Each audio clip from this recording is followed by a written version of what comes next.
Hello friends, आज मैं आपको spring summer fall winter spring ये मूवी एक्सप्लेन करने वाला हूँ। ये 2003 की मूवी है और इसकी IMDb रेटिंग 8 है। ये मूवी गौतम बुद्ध के मैसेज पर डिपेंडेंट है।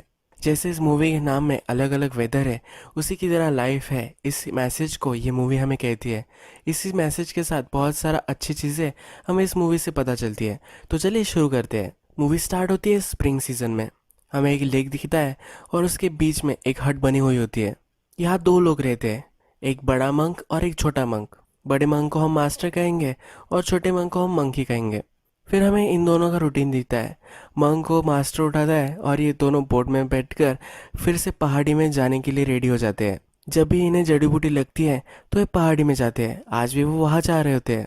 मास्टर मंक को कहता है कि वहाँ तुम सावधान रहना, यहाँ बहुत सारे सांप होते हैं। अब ये छोटा मंक किसी भी चीज़ की फिक्र ना करते हुए इस माउंटेन पर आ जाता है। जब ये जोड़ी बूटियाँ वो पिकअप कर रहा होता है तभी वहाँ एक सांप आ जाता है। ये उसे देखता है और उससे डरता नहीं, उसे हाथ में ले लेता है और बाजू में फेंक देता है। चलते चलते फिर वो एक पहाड़ी पर आ जाता है। वहाँ गौतम बुद्ध का एक बड़ा सा स्टैचू बना हुआ होता है। उसके साइड में वो खड़ा हो जाता है और फिर पूरे नेचर को देखता है। उसका जो छोटा सा व्यू पॉइंट है उसे भी एंजॉय करता है। इसका जो छोटा सा व्यू पॉइंट है यही वो दिखता है और सीनरी को एंजॉय करता है। आप इस पॉइंट को याद रखिए और मूवी के लास्ट में हम फिर से इस पर आएंगे। इस छोटे लड़के का अब काम हो गया है तो फिर से वो बे पर आ जाता है। अपने मास्टर के साथ अपनी हट तक आ जाता है। वो अपने मास्टर को कहता है कि आज मैंने बहुत सारी जड़ी बूटियाँ लाई है। वो बहुत ही खुश होता है।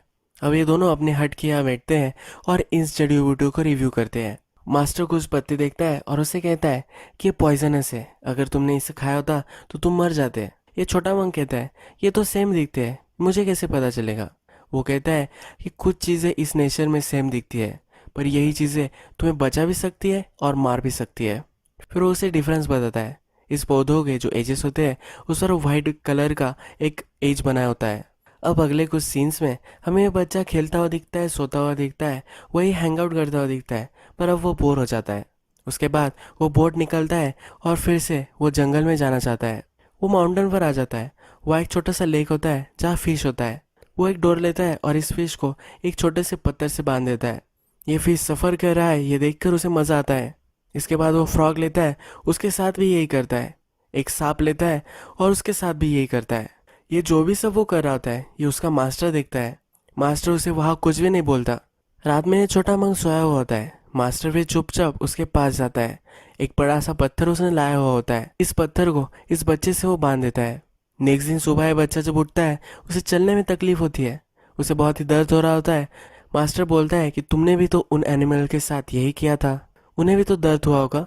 वो उसे फिर सज़ा देता है। उसे कहता है कि तुम जाओगे और उन एनिमल्स को तुमने जो रिस्ट्रिक्ट कर दिया था, उन्हें बंधा दिया था, उनको तुम छोड़ कर आओगे।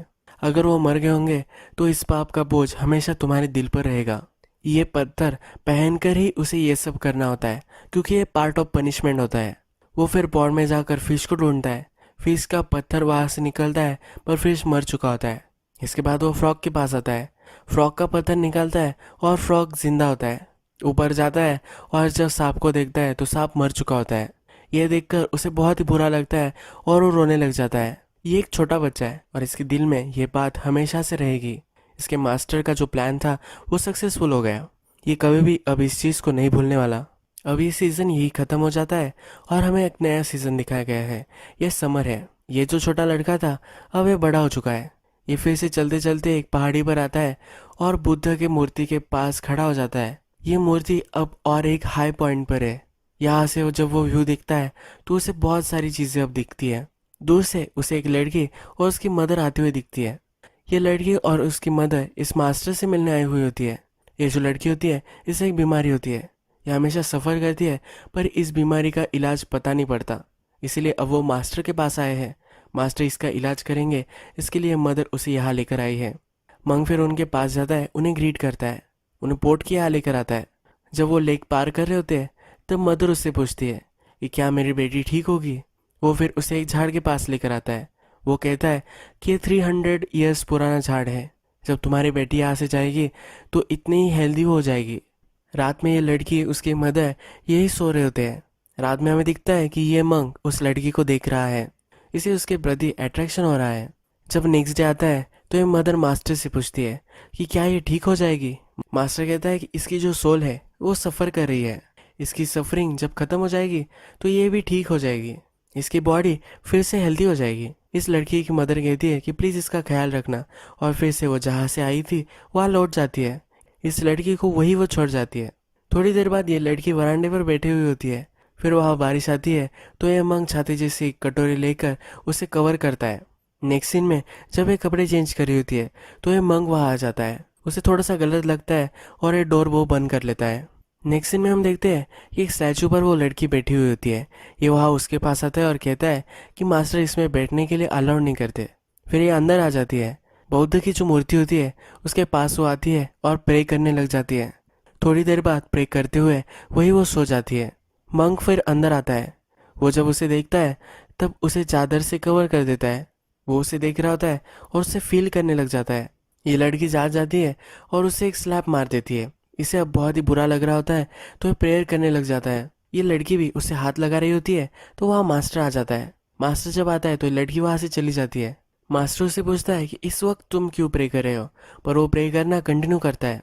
नेक्स्ट दिन जब आता है तब बोट में ये मंक होता है। ये उस लड़की को पूछता है कि क्या तुम मेरे साथ चलोगी। फिर ये दोनों माउंटेन पर आ जाते हैं। जो पॉइंट था यहाँ वो आ जाते हैं। ये लड़की फिश पकड़ने की ट्राई कर रही होती है पर ये पकड़ नहीं पा रही होती। मंक ऊपर से उसको ऑब्जर्व कर रहा होता है और पॉन्ड में गिर जाता है। उसके लिए फिर फिश पकड़ता है और उसे दे देता है। वो फिर से उसे हाथ लगाने की कोशिश करता है पर उसे वो झटक देती है।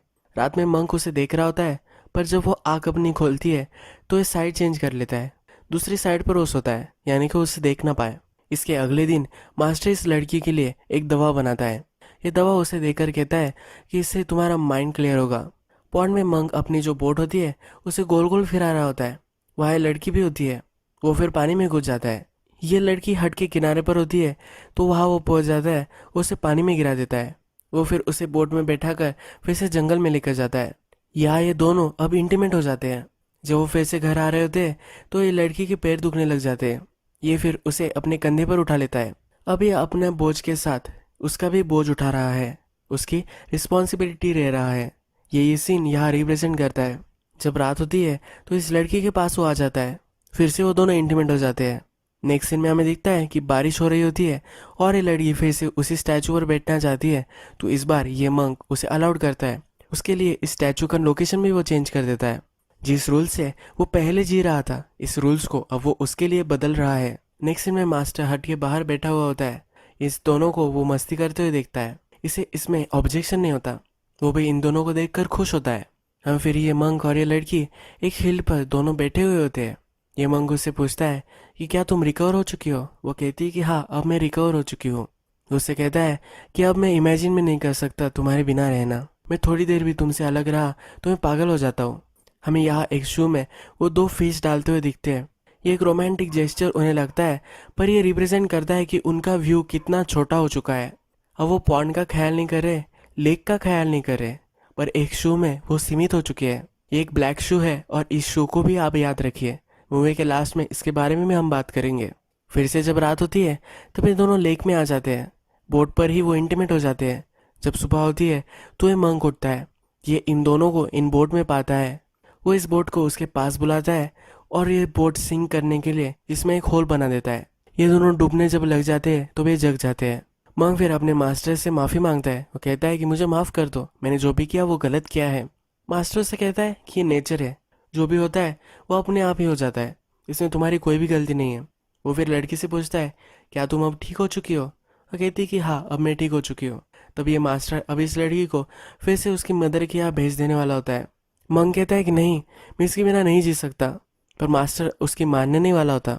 मास्टर उसे कहता है कि तुम्हारी जो हवस है इससे तुम किसी चीज़ को मास्टर से कहता है कि तुम्हारी जो हवस है इससे तुम किसी चीज़ को अपने वश में करना चाहते हो। अगर तुम किसी चीज़ को अपने वश में करना चाहते हो, इसका मतलब है तुम उसे मार देना चाहते हो।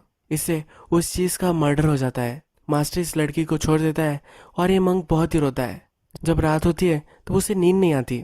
वो फिर बुद्ध की मूर्ति अपने बैग में रखता है, वहाँ से अब चला जाता है। अब हमें इसके बाद नेक्स्ट सीज़न दिखता है। यह फॉल का सीज़न होता है। हमें मास्टर दिखता है और अभी थोड़ा सा बूढ़ा हो चुका है। अपना जो रूटीन चलता है वैसे ही वो चलने देता है। उसने खाने के लिए गांव से कुछ चीज़ें लाई हुई होती है। वहाँ एक पेपर होता है जिसमें वो देखता है कि एक आदमी ने उसकी वाइफ को मार डाला है।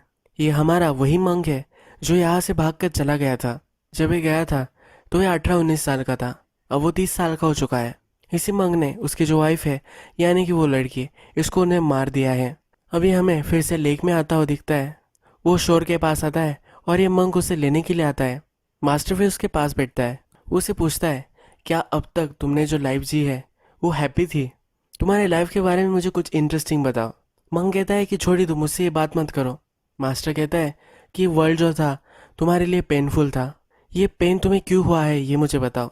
फिर वो कहता है कि उस लड़की ने मुझ पर चीट किया था। वो एक दूसरे आदमी के साथ भाग गई थी, इसलिए उसने उसे मार दिया है।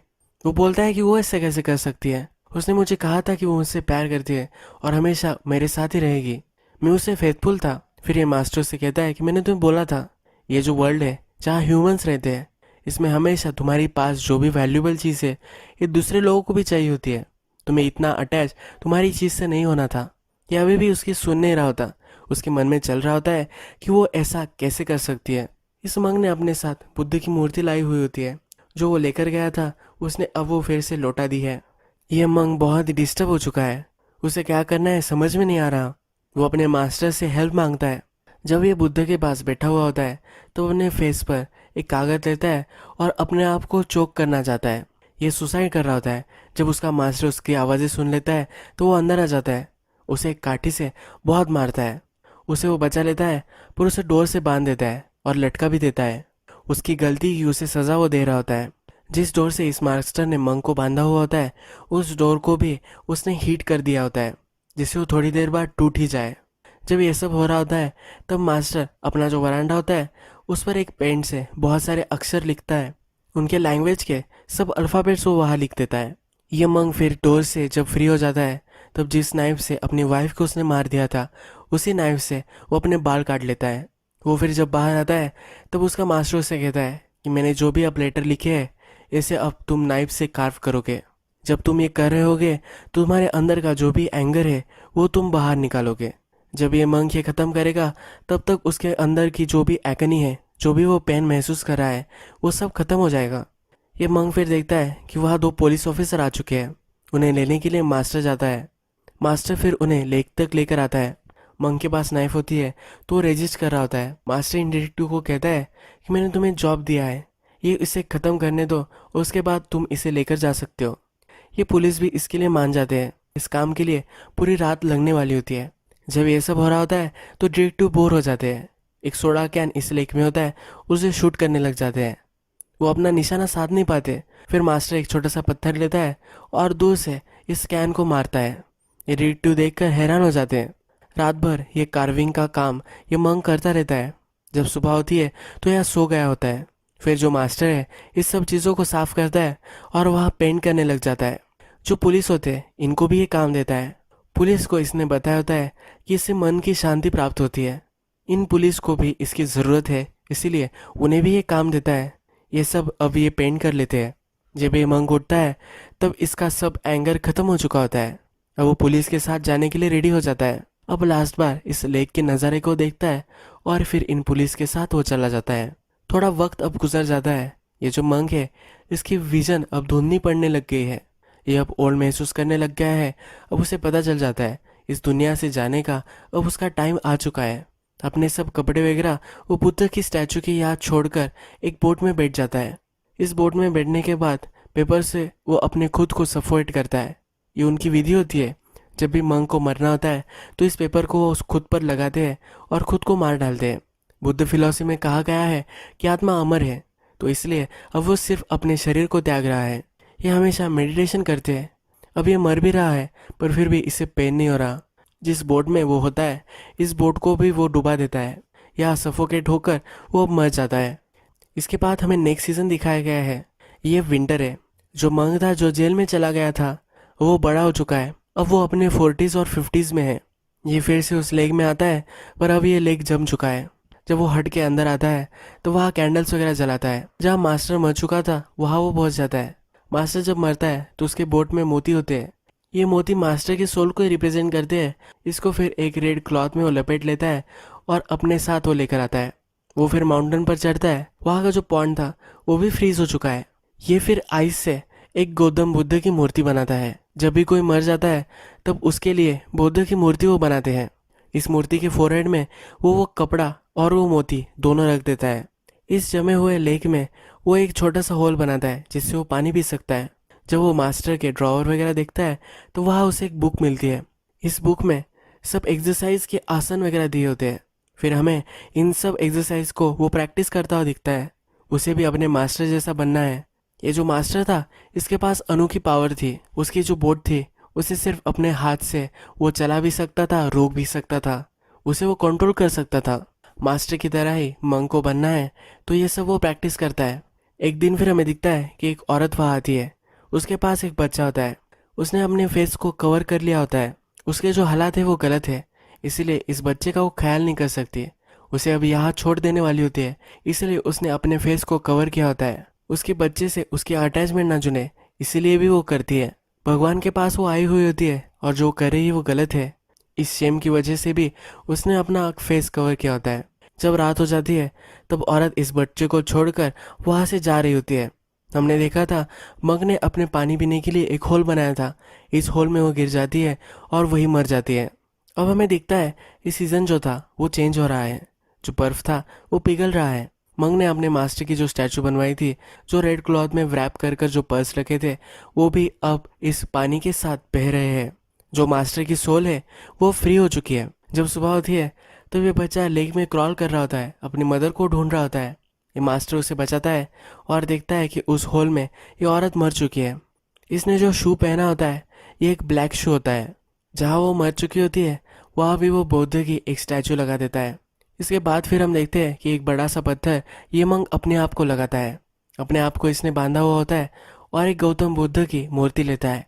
इस मूर्ति को लेकर पहाड़ों चढ़ता है। बहुत सारी मुसीबतों से ये गुजर कर ये पहाड़ चढ़ रहा होता है। उसके पैर से खून भी आने लग जाता है, पर फिर भी वो चढ़ते ही जाता है।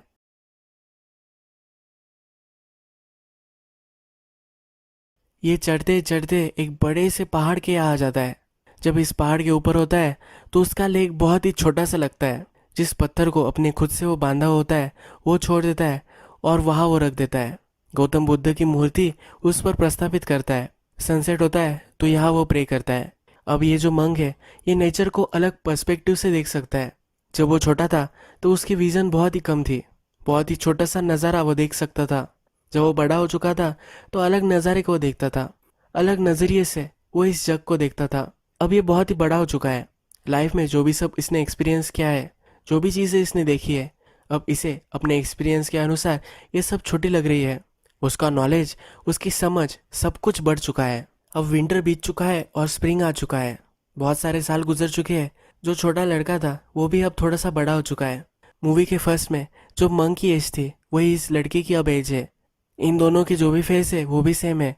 यानी कि मंक जो था वो मास्टर बन चुका है और जो छोटा लड़का था वो अब मंक बन चुका है। जो शिक्षा मास्टर ने अपने मंक को दी थी, यही शिक्षा ये मंक अब अपने शिष्य को दे रहा है। हमें फिर देखता है कि ये जो छोटा लड़का होता है वो पॉन्ड पर आता है।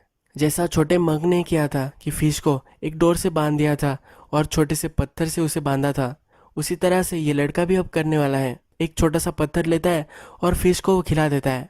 फिश अनबैलेंस हो जाता है और उससे से मज़ा आता है। यही चीज़ वो फ्रॉग के साथ और स्नेक के साथ, इन दोनों के साथ वो करता है। अब फिर से हमें गौतम बुद्ध की मूर्ति दिखाई गई है जो बड़े से माउंटेन पर है। अब यह सीन आदमी के लाइफ साइकिल को रिप्रेजेंट करता है। जो भी चीज़ें इस छोटे मंक ने की थी वही अब उसका शिष्य भी कर रहा है। जो भी सब हो रहा था वो फिर से अपने आप को रिपीट कर रहा है। आदमी जो होता है अपने लाइफ में बहुत सारी मिस्टेक करता है। उस मिस्टेक से वो सीखता है। उसके बाद उसे एक बड़ा पर्सपेक्टिव मिलता है। उस पर एक्सपीरियंस बढ़ते हैं। इस एक्सपीरियंस बढ़ने के बाद लाइफ को अलग तरीके से वो देखने लग जाता है और फिर इससे अपना पीस बना लेता है। आदमी ने जो भी अपने एक्सपीरियंस से सीखा होता है वो छोटे बच्चों को समझाता है। अपना नॉलेज वो शेयर करता है। हमारे टीचर हमें कुछ सिखाना चाहते हैं पर हम खुद गलतियाँ करते हैं और फिर उससे ही सीखते हैं। जो मास्टर था उसके पास पावर थी। जो सब हो रहा था उसे रोक सकता था। मंग जब उस लड़की के साथ सो रहा था, उसके साथ इंटीमेट हो रहा था, इसे सब कुछ पता था, इसे वो रोक सकता था। पर उसने उसके मंग को ये गलतियाँ करने दी। जो भी एक्सपीरियंस थे वो उसे करने दिए। अगर मंग के मास्टर ने उसे रोक लिया था तो जो चीज़ें उसने की थी वो कर नहीं पाता। वो जेल में ही जाता और जेल में वापस आने के बाद मास्टर जिस वे से जी रहा था, जो सही वे है, इससे वो जी नहीं पाता। वो अपने होराइजन को एक्सपांड नहीं कर पाता। हमने मूवी के फर्स्ट में देखा था कि मास्टर अपने मंक को एक शिक्षा दे रहा है। इसमें उसे कह रहा होता है जो चीज़ तुम्हें बचा सकती है वो तुम्हें मार भी सकती है। जब हमने देखा था कि मंक और लड़की इन दोनों में प्यार हो चुका था, वो दो फिश लेते हैं और एक शू में रखते हैं। एक ब्लैक शू होता है, ये इन दोनों के लव को रिप्रेजेंट करता है, पर यही लव उसे बर्बाद कर कर रख देता है। जब वो जेल में जाकर वापस आ जाता है, एक औरत उसके पास आती है और लड़के को उसके पास छोड़कर जा रही होती है, तभी वो मर जाती है। जब वो मरती है तब उसने ब्लैक शू पहने होते हैं जो तरंग रहे होते हैं। एक लड़की ने ही उसे बर्बाद कर दिया था, पर अब इस औरत ने उसे जीने के लिए एक गोल दे दिया है। जो भी उसने सब सीखा है, इस छोटे बच्चे को अब ये नॉलेज देगा। तो इस तरह से लाइफ के बहुत सारे लेसन्स और लाइफ को देखने का एक नया पर्सपेक्टिव ये मूवी हमें देकर जाती है। जब ये मूवी चल रही होती है, इस मूवी में जो भी नेचर के सीन आते हैं, इससे आदमी जुड़ जाता है। ये मूवी यूट्यूब पर देखने के लिए अवेलेबल है और अगर आपको वक्त मिले तो आपको ज़रूर देखनी चाहिए। तो फ्रेंड्स, अगर आपको ये मूवी अच्छी लगी होगी तो प्लीज़ इस वीडियो को लाइक कर दीजिएगा। अगर आपको ऐसी अच्छी मूवी कुछ पसंद है तो आप इसकी सजेशन कमेंट में दे सकते हैं। मैं बहुत सारी मूवीज़ लेकर आता रहता हूँ। अगर आपको ऐसे और भी वीडियोस चाहिए होंगे तो प्लीज़ मेरे चैनल को सब्सक्राइब कर दीजिएगा, बेल नोटिफिकेशन आइकॉन भी दबा दीजिए, यानी कि आपको सब वीडियोस मिलती रहे। हम फिर से मिलेंगे और एक मूवी के साथ। तब तक के लिए थैंक यू और आप अपने आप का ख्याल रखिए।